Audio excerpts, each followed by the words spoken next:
gantung wis rumangsa ayem atine. Tenan kok wong duwe gawe kok urung gantung gong kuwi durung dianggep wong duwe gawe kok rek. Ngono heeh.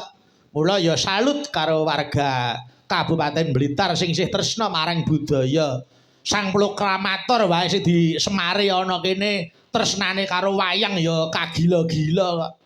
Ngono heeh. Nganti nyipta Gatotkaca, Wanda Guntur barang kuwi ya saka panjenengane. Nggih, mulai yo Kang Gareng sekamat-kamat. Kowe karo aku sak kuku irenge wae ora ana yen dipadhakne karo Njeng Sunan Biang blas ora eneng apa-apane. Ning aku karo kowe duweni kewajiban nglestarekake budaya utamane wayang kulit kanggo ngelingke tumuju marang kabecikan. Oh iya. Yo iki nanjake para ibu waranggana. Nggih. Waranggana gawan saka Sala yen ora kleru cacahe ana 7. Wah, 7. 7 Sugiswara sing becik ya lumayan. Wiwit saka tengen Kupas iki. Heeh, iki asmane Mbak Ayu saka Medion, Heeh. Kuwi ya putra dalang. Kang ramane asmane iki ya Ki Bagong. Waduh. Bagong ugi saiki. Medion ya nek Bagong nggih. Menika Mbak Ayu menika lagi lulus SMA, iki lagi arep mbacutake ana Universitas 11 Maret. Oh, ngono. Heeh. Kepengin apa mbacutke kuliah. Moga-moga S1 terus S2 ya toh, terus S3 terus profesor. Wah, elok. Amin. Bakal ana presiden bergelar profesor. Heeh. Moga-moga ndang kasembadan ya. Aja dipangan Bathara Kala sik. Nggih.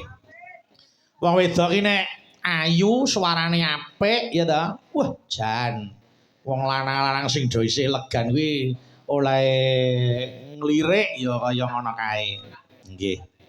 Ndek bojo sinden iki nek ora bakoh dodo baune, wo tele-tele tenan.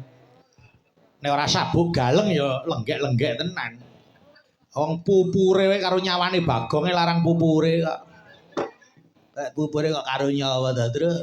Apa ya liyane. Nek ya ora apa-apa, nyatane nyukupi marang sing dadi kebutuhane garwane ngerti yen garwane iki waranggana ya kudu diendah-endah. Nggih. Jejere kuwi Mbak Dini, kuwi saka Nganjuk. Wah, saka Nganjuk. Putra saka Nganjuk.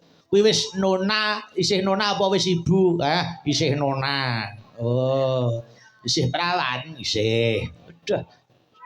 Masa lho kok masa ora di bojo kok. Ora tegese iki durung duwe garwa urung iki isih ijen. Saiki wis gelare SPD. Waduh sepeda. Udu sarjana pendidikan. Oh. Heeh. Sarjana pendidikan saiki wis dadi guru SMA ana Surakarta Hadiningrat. Wah. Gurune enome kaya ngono ndah murid ya terus sing alah saiki guru entuk murid ya akeh kok. Alah. Wong murid ngesir gurune ya akeh, guru ngesir muridé ya ora sithik. Nggih. Wong sing jenenge jodoh iki ra kena kira ngapa. Siji pesti, loro jodoh, telu wahyu, papat pangkat, lima donya iki menungso ora ngawur kuwi. Kabeh diasta ana ngersane Gusti kang nyipta jagat. Amin. Moga-moga oleh dadi guru bermanfaat marang masyarakat. Amin. Lan uga ndang aja suwe-suwe le ijen ya ta. Nek arep bacut di sekolah ya bacut ke S2. Wis ngono ta. Oh wis ta. Ya moga-moga nggih. Sakwise Mbak Dini lah iki meet in saka Purwodadi Grobogan Jawa Tengah. Mbak Rizky Ainanda Utami. Wah, Mbak Rizky Ainanda Utami. Wong blingah-blingah. Ha iya. Mbak Rizky iki karo Mas Sigit sing dhuwur sing wedok, sing lanang rada jendhek. Heeh. Apa gitu ya, Kang? Wah. Arep dhuwur sing wedok, sing lanang jendhek nek jam 2 ya pas to, Reng. Iya, jam 2 ya plek ngono wae wis ora nggone kok. Iya.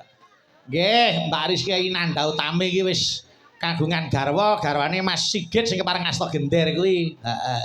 Garwane menang-meneng ning kejem, heeh.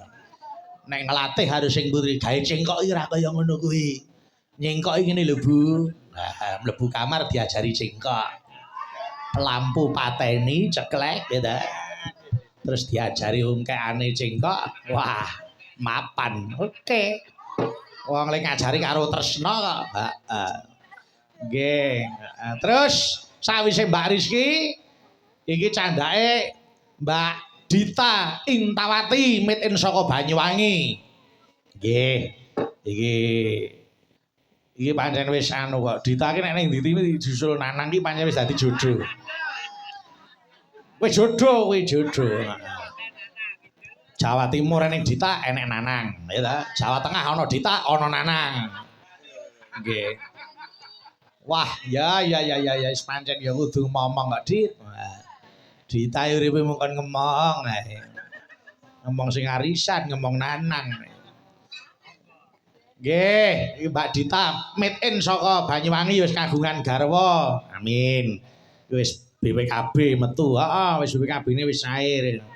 Wis bar Mbak Dita jejere Mbak Suci Ovita Dewi made in saka Gesikan Pakel Tulungagung Jawa Timur. Wah. Iki bintang Tulungagung. Wah, iki wis kagungan garwane saka Bali. Asmane Mas Wayan. Nggih. Muga-muga ndang kagungan putra Mbak Suci. Amin. Mbuh lanang mbuh wedok ditampa wong kuwi dadi tangsuling katresnan. Nggih. Candhakipun malih menika Ibu Supahmiatin kelahiran saking Ponorogo sakmenika sampun lenggah wonten Karanganyar Surakarta Hadiningrat. Wah. Iki pancen seniore ya ta. Senior anu sing rada anget. Heeh. Nek senior dadi ra kaya Mbak Darsini kuwi. Nek Mbak Fahmi iki mbiyen anu, Tru. Kowe percaya syukur ora ya? Syukur Mbak Fahmi iki mbiyen mangkati saka penyanyi orkes Melayu. Oh, penyanyi dangdut. Heeh, tenan kuwi. Wong kuwi ya barakan ning SMKI karo aku kok. Mbak Fahmi kuwi mbiyen ya penyanyi penyanyi orkes Melayu, mbiyen sing kakung ki pengebas utawa pengedram. Oh, mbiyen, heeh, mbiyen. Ning saiki nyatane ya iso dadi waranggana sing mumpuni. Ya, sapa sing ora kenal Mbak Fahmi ning Sragen, Jawa Tengah kono, wah, angger ana klenengan Fahmi. Angger ana cokekan Fahmi. Titir-titir kidul geger Fahmi. Lor titir-titir Fahmi. Jan paling gawe gegere wong kok. Nek ya gandrunge wong pirang-pirang Fahmi kuwi. Aja ta wong sing sing kaya tegoe sida meh kepencut kan. Wong jenenge kepencut swara ki dhewe-dhewe kok. Minangka dados tetungguling waranggana dalu menika nggih. Nah, adik kula wedok Nduk Niken Salindri. Wah, Mbak Niken Salindri. Nggih. Iki pancen lagi digembleng karo kahanan. Mbak Niken diparingi kapercayan dening Gusti Kang Nyipta Jagat, dititipi wujude ya kuwi kepinteran, kesuksesan, muga kuwi bisa awet. Lan Nduk Niken tetep lembah manah, lan tetep kuncara lan arum asmane di sepanjang masa. Amin. Tiru kaya Mbak Darsini kuwi lho. Mbak Darsini, wiwit aku isih TK nganti gedene semene Mbak Darsini isih ajeg. Irunge jek ning kono wae ora ngalih-ngalih.